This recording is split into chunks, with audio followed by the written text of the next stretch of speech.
Today I'm going to show you how to upgrade your radar screens from an old CRT like this to a power-saving LCD screen like this. Okay, today what we're going to do is we are going to switch out one of the secondary screens, the radar screen, from a CRT to an LCD. The benefits of this are that the LCD is crisper, it's brighter, it takes a lot less power to run, and it should be easier to go ahead and replace if we need to. The benefit of going with the old style of a CRT is they're a lot more durable, they last a lot longer, and if you know basic board work on how to replace capacitors, they're pretty easy to fix. So the big draw with this right now is the pod pulls about 7 amps of power every time that it is powered on. All 7 screens, all 7 in there are CRTs. So we're going to start with the secondary. It is currently about a 14-inch CRT. We're going to replace it with a 14-inch LCD. So I was able to order some online, and I found them for roughly $45 a piece shipped, but they had to come in a set of 5. They are the brand LED monitor. You can tell they're really cheap, but they will work. How long they will last is what the question is. The bezel that I'm putting these in are pure metal with very little ventilation, and the heat will of course rise to them, so depending on how long I run them, it will definitely cause their life to decrease. So in order to do this, what we have to disassemble the entire top of the pod here and take out the wires that run to the control board above our head. The wires run down along here and down the side. We have to take that out, plus the video cable that runs from the back of the PC to the secondary monitor, plus the power that runs from the bottom up to it. It will replace with 1 VGA cable and 1 power cable to the monitor itself. The weight savings is going to be worth it, the power savings is going to be worth it, and it will look much crisper than the current one that's in there. So we're going to start with that. We're going to disassemble the top, we're going to disassemble the side here with all the wiring, and then we're going to take the monitor out from inside, and then we've got to modify this monitor to fit in there. It will not fit in its current configuration with the case and everything on it. We do have to take the case apart and change the mounting brackets. At the same time, we have to figure out a way to put all the wiring and get it to be self-contained in the back where it's not flopping around, and then mount it in on the bezel. I have done this before with other monitors. These are the generic ones. I don't suspect that they'll be much different, but I have fit them in the past and they have worked perfectly in the past, so we'll see how these work.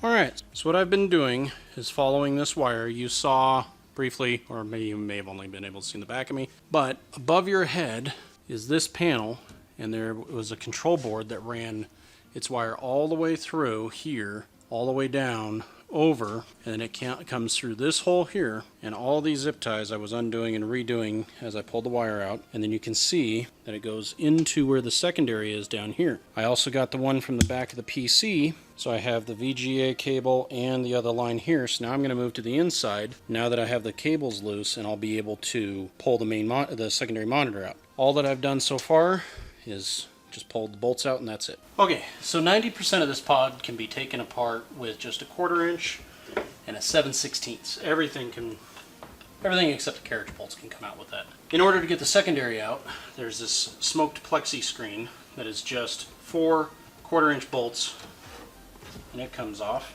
I usually tuck it under the chair so it doesn't get damaged. Then there will be the main bezel for the radar screen.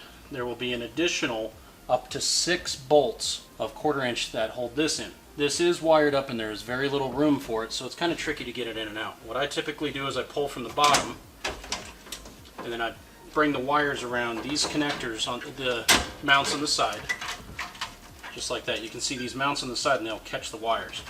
There's a ribbon cable that runs between them, runs to both button boards, so I undo it, and this is the button assembly. You can see how it's all together for all 12 buttons, and I take it and set it outside. When I do this in family fun centers, there's a lot of times the kids want to come play with that, or they'll accidentally step on it.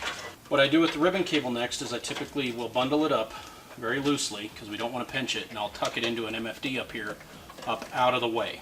The next is to take your 7/16 And there'll be up to 4 bolts that will hold the actual monitor into place. And they'll be in each corner. And I use the MFDs for storage. Now, whatever you do, make sure that there's no power to this and that you've discharged it. It'll pop right out. Alright, this is the CRT secondary. And if we look down, you'll see the power board at the top there. The main power line goes to the bottom there with 3 pins. Next, you have in the top there, right there is where the control board goes. Here, in the large port there, you have the VGA line where it goes to feed it video. You've got 3 additional lines. One is the black and purple. That goes underneath the neck board. Next, you have the red, gray, and green. It goes to the port closest to the tube. And then the last is the orange and blue, and it goes in the second port closest to the back of the monitor. Getting the neck board one in is a pain in the butt, especially when this has power, because you have to reach your hand up underneath when you're doing this. Another great reason that this is being pulled out, other than the power savings, here's the amount of lines that I yanked out of it. So the next thing that I will do is I will be taking off the mounting brackets. This is what one of the brackets looks like. I will be reusing this to mount. So what I like to do is I'll reuse these brackets because they fit so nice.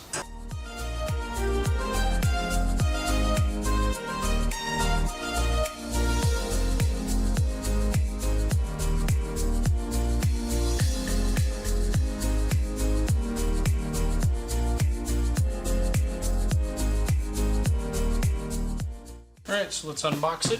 Let's see what fun we have here.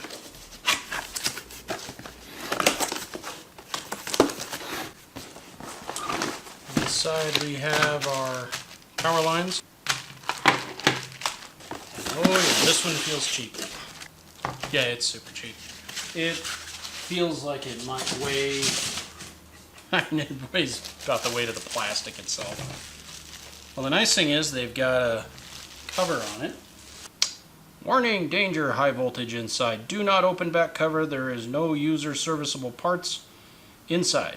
Please contact professional or authorized personnel if needed. I have my degree and I don't care, so I'll be disassembling it. Looks like it's 6 screws that hold the back on.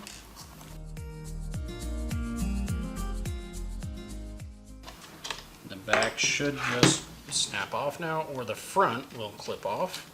The front does. So here's the bezel. It's good to know the order of the buttons, even though we won't be using them. So that'll be going in the trash. Next, we're left with this. There are 6 screws that mount on the sides. We're not going to take off the metal bracket though. Not yet. We will be reversing it.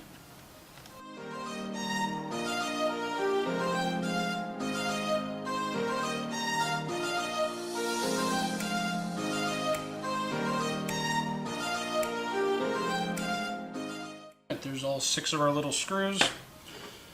So now, I'll go ahead and lift this up. I want to make sure not to yank on the wires too much. So the power line runs with the red wire closest to the inside. It should just slide right out. And then the main video feed runs with the red also pointing towards the inside. So we'll lift both of those out and the monitor comes out. So let's work on the monitor first. What we're going to do is these mounting brackets that are here, there's these metal mounting brackets and they're currently in an L form, but I want them flipped around so that it spaces this monitor away from that bezel. So it looks like really small, there's 4 screws on each one. So typically to flip these I have to take one side and flip it with the other side. And these are tiny, tiny screws. My experience with those is don't over tighten them, you will strip the screw. So let's see first if this one will flip or if I have to swap it with the other side. See if any holes line up. We have, well, that's not bad. 3 of the holes line up. This side also has 4. I'm shocked. Are you? So the brackets are in fact identical. So it doesn't matter which side you take it from. Alright, maybe you can see better what I'm doing now. Let's hope.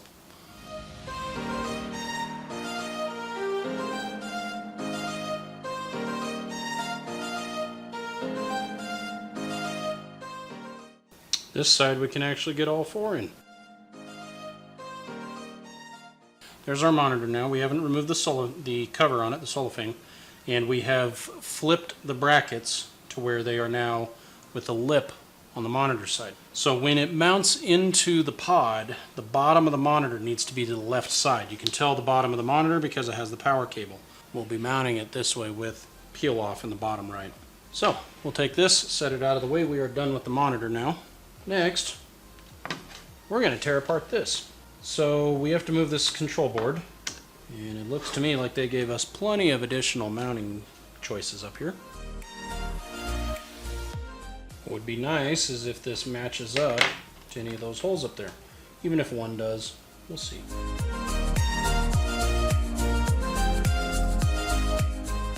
So the idea here is to compact as much of this as we can. So what we're going to do is we are going to chop the ever-living crud out of the back of this. And the idea is, with how compact we can make this, we're going to cut as much as we can out of it and try and stay along here just to compact this down.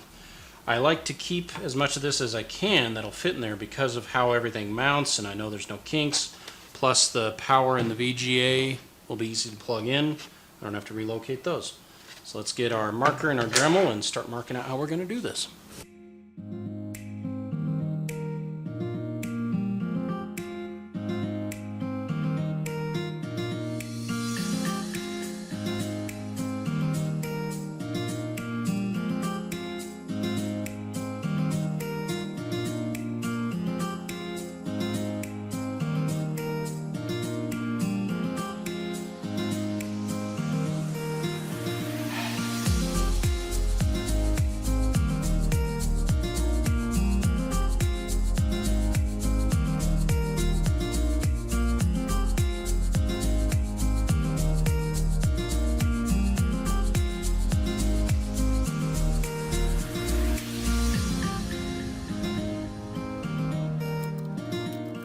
Alright, there's a chunk we don't want. So the next part we need to do is we need to make it to where this will mount to our screen. So we're going to take our screen. Let's see how we need to feed this through. So it looks like this, I need to cut a relief here for the line.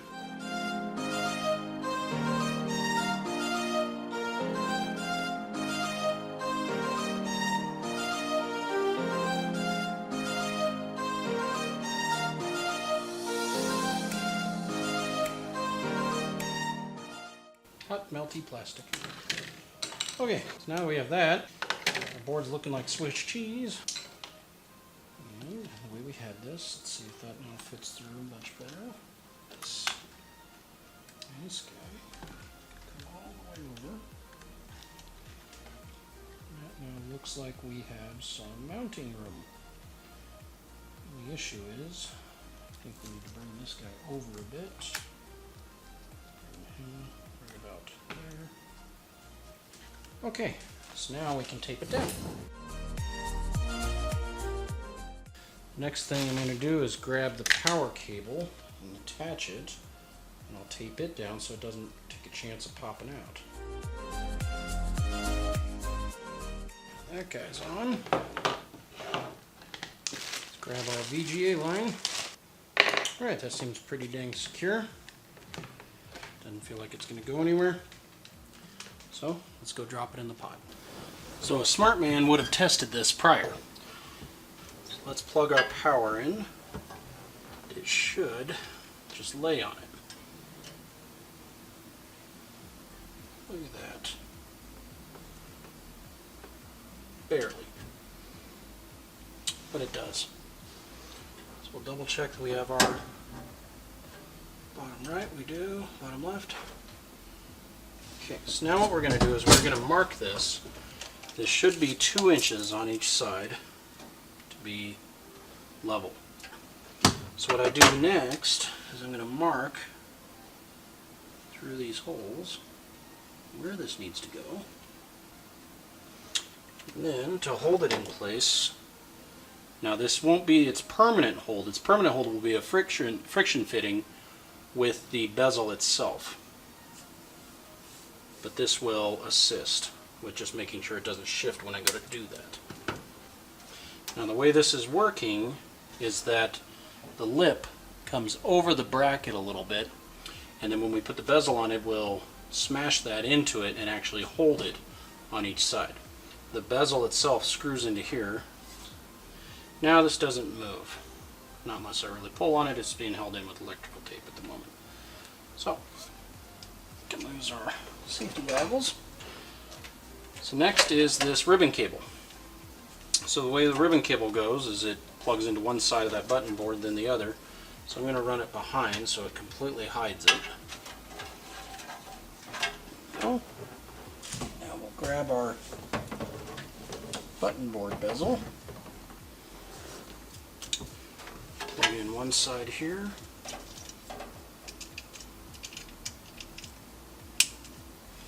And the other. Should have some slack. There we go. Now what you're looking for here is to make sure that none of your wires are off, your address ports are not pinched, all your wires are good, no splices, none off the buttons. And what we'll do is we will now feed this. Always start from the top, and then you have to use your fingers to move it over the other mounting brackets, otherwise you'll pinch some wires. And this is kind of a tricky dance.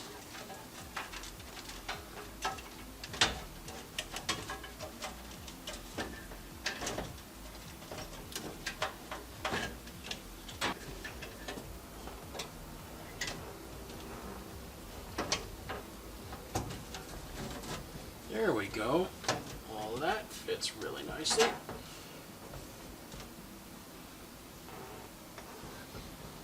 Let's do the satisfying part.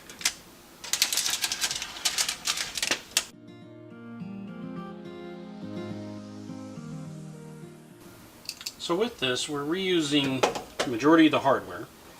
The old CRT secondary mount is actually holding everything together. There's a friction fit on that really light LCD screen, and everything's kind of buttoned up to it. So now we're going to attach it to the back of the PC, power it up, and which we probably should have done before we put it all together, but heck, let's see if it worked. Should start to turn on here. There it goes. Well, oh, that's a good sign. That's not. The fact that the bottom's like that. To be off center on the signal.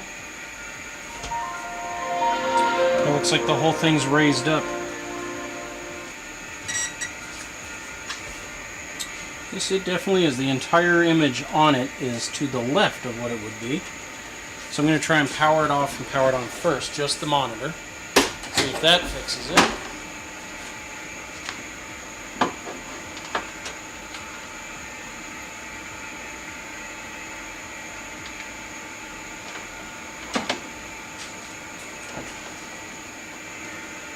Hey, it reestablished. Well, that makes my life easy. So now it's dead center. Looks good. Now we'll run a button test. So what we've discovered is that if you unplug the power to the LCD and plug it back in, it reestablished the signal and recentered itself. The problem is we lost shutdown. All other functionality works, so something's going on with this button here. This is extremely dangerous to do while the pod is powered on, for the fact that you can take a chance of blowing the reel. And because I didn't test this earlier, I'll go ahead and do this as well while it's powered on, because no guts, no galaxy. That button, there it goes.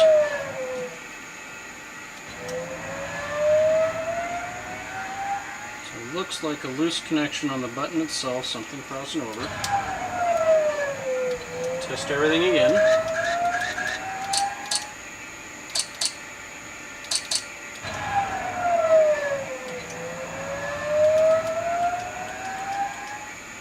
So that looks to be it. It was just a little pinched. Last thing you want to do is touch this to the metal as you put it back in.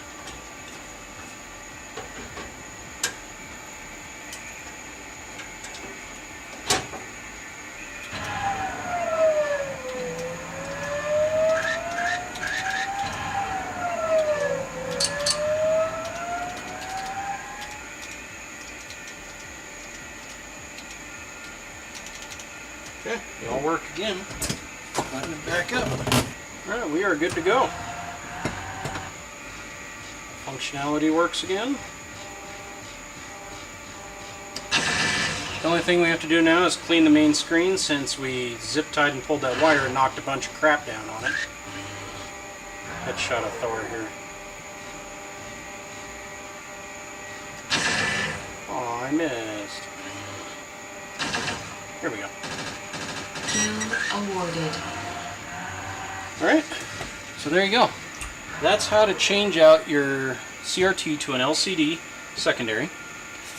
It will reduce weight, save you energy, and it just looks so much nicer and brighter, and you don't have to worry about replacing cap kits.